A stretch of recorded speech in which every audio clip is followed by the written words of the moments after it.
Hello friends, నా పేరు Rizwana. So TET డిఎస్సిలో భాగంగా మనకు సైకాలజీ క్లాసెస్ని చూసేసుకుందాం. ఈరోజు నుంచి ప్రతి యూనిట్ నుంచి మనం ఏవేవి ఇంపార్టెంట్ టాపిక్స్ ఉన్నాయో అన్నీ నేను ఎక్స్ప్లెయిన్ చేస్తూ ఉంటాను, థియరీ క్లాసెస్. సో దాంట్లో మనం ఫస్ట్ టాపిక్ వచ్చేసి పెరుగుదల, వికాసం, పరిపక్వత.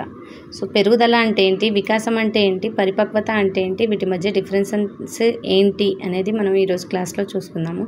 పెరుగుదల అంటే ఏంటండి? వ్యక్తిలో అంతర్గతంగా లేదా బహిర్గతంగా జరిగే అవయవాల యొక్క అభివృద్ధినే పెరుగుదల అంటారు. ఒకసారి సెంటెన్స్ చూడండి. వ్యక్తి లోపల అంతర్గతంగా మరియు బహిర్గతంగా జరిగే పెరుగుదల అంటే ఒక వ్యక్తి తను పుట్టినప్పటి నుంచి తన జీవిత పర్యాంతం వరకు ఎలా పెరుగుతున్నారు అనే క్రమం బహిర్గతంగా మనకు కనిపించే క్రమంలో కానీ, అంతర్గత పెరుగుదల అంటే మనిషి బహిర్గతంగా కనిపించని లోపల అవయవాల యొక్క పెరుగుదలను ఎక్స్ప్లెయిన్ చేయడం. అంటే ఒక వ్యక్తి బహిర్గత పెరుగుదల అంటే మనకు కనిపించే పెరుగుదలను, శారీరక మార్పులను, మనకు కనిపించని మానసిక అంటే అవయవాల యొక్క పెరుగుదలను బహిర్గత, అంతర్గత పెరుగుదలలు అంటారు. ఓకే, బహిర్గత పెరుగుదల అంటే మన కంటికి కనిపించే శరీరంలో కలిగే పెరుగుదల.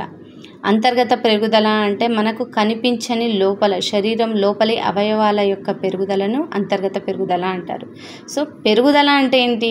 వ్యక్తిలో అంతర్గతంగా మరియు బహిర్గతంగా జరిగే అవయవాల యొక్క అభివృద్ధిని పెరుగుదల అంటారు.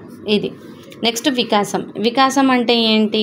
మన వ్యక్తి యొక్క శారీరక మార్పులే కాకుండా మానసిక, సాంఘిక, నైతిక, ఉద్వేగ లక్షణాలలో కనిపించే అనుభవాత్మక పూర్వ మార్పులనే గుణాత్మక పెరుగుదల అనుభవాత్మక మార్పులు లేదా గుణాత్మకతను అభివృద్ధినే వికాసం అంటారండి. సో చూడండి, వ్యక్తి యొక్క శారీరక మార్పులను ఏమంటారండి? పెరుగుదల అంటారు. ఈ శారీరక మార్పులే కాకుండా మానసిక, సాంఘిక, నైతిక, ఉద్వేగ లక్షణాల్లో కనిపించే మార్పులను ఏమంటారండి? అభివృద్ధి లేక గుణాత్మక అభివృద్ధిని ఏమంటారండి? వికాసము అంటారు. మీకు నార్మల్గా వివరణ ఎలా ఇవ్వాలంటే వయస్సు పెరిగే కొద్దీ, అనుభవం పెరిగే కొద్దీ వ్యక్తి యొక్క ప్రజ్ఞలో కానీ, సృజనాత్మకతలో కానీ, ఆలోచనలో కానీ, సాంఘీకరణంలో కానీ, నీతి నియమాలు అనుసరించడంలో కానీ, ఉద్వేగాలు ప్రదర్శించడంలో కానీ ఎంతో అభివృద్ధిని కనిపిస్తూ ఉంటారండి. దీన్నే వికాసం అని చెప్పుకుంటారు. సో వికాసానికి మనం సూత్రం ఏంటండి? ఎఫ్ ఆఫ్ ఈక్వల్ టు పరిపక్వత ఇంటూ అభ్యసనం అండి. ఓకే, ఇది వికాసము. పెరుగుదలకి వికాసానికి మధ్య భేదాలు ఏంటి అనేది ఈరోజు చూసుకుందామండి. పెరుగుదల అంటే ఏంటి? పెరుగుదల అనేది కేవలం శారీరకమైన అభివృద్ధి మార్పులు, శరీరంలో కనిపించే మార్పులని పెరుగుదల అంటారండి సింపుల్గా. వికాసం అంటే ఏంటి? శారీరక మార్పులే కాకుండా దాంతోపాటు మానసిక, సాంఘిక, నైతిక, ఉద్వేగ మార్పులని వికాసం అంటారు. సో పెరుగుదలలో ఏంటి? ఎత్తు, బరువు, పొడవు వంటి వాటిలో మార్పులను సూచిస్తుంది. అనగా ఇది పరిమాణాత్మకమైనది, గణనాత్మకమైనది. గణనాత్మకం అంటే మనం దాన్ని లెక్కించవచ్చు అనే మీనింగ్ అండి. అయితే వికాసం ఏంటండి? వికాసం గుణనాత్మకమైనది. ఇది పరిమాణాత్మక మార్పులతో పాటు వాటి వల్ల సంభవించే కార్యాత్మక మార్పుల్ని కూడా సూచిస్తుంది. ఓకే, పెరుగుదల వల్ల వచ్చే మార్పులను ఖచ్చితంగా కొలవచ్చు, కానీ వికాసంలో ఇది ఒక సంకీర్ణ ప్రక్రియ. దాన్ని కొలవడం కష్టం. వికాసం వల్ల కలిగే మార్పులను కొలవడానికి వివిధ రకాల పరికరాలు, పద్ధతులను ఉపయోగించాల్సి వస్తుందండి. అయితే పెరుగుదల అనేది వికాసంలో ఒక భాగం అండి. వికాసం అనేది విస్తృతమైంది. పెరుగుదలతో పాటు మానసిక, సాంఘిక, నైతిక, ఉద్వేగ అభివృద్ధులను కూడా దీనిలో ఒక భాగంగా ఉంటాయి.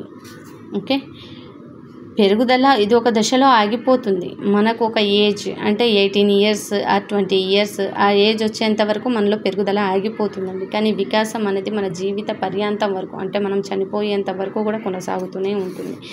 సో పెరుగుదల అనేది పదాల్లో కొన్ని అంశాల్లో అంటే శారీరకమైన మార్పులకు మాత్రమే వాడతారండి దీన్ని.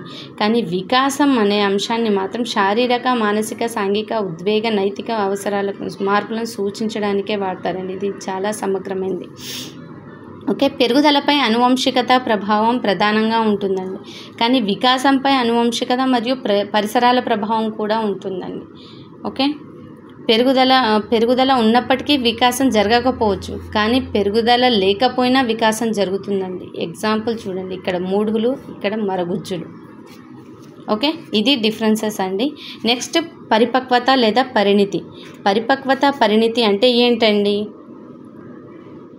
మనకు పుట్టినప్పటి నుంచి అంటే జన్మత ప్రతి వ్యక్తిలోనే సహజ సామర్థ్యాలు ఉంటాయండి, సహజ శక్తులు ఉంటాయి. ఎలాంటి అనుభవం లేకపోయినా మనం వయసుతో పాటు ఎలాంటి శిక్షణ ఎలాంటి అనుభవం లేకపోయినా వయసుతో పాటు క్రమంగా ఆ పరిపక్వత శక్తులు అనేది పెరుగుతాయండి. మన వయసుతో పాటు ఆ సహజ శక్తులు కూడా పెరుగుతాయి. ఆ సహజ శక్తులు పెరగడాన్ని పరిపక్వత లేదా పరిణితి అంటారు.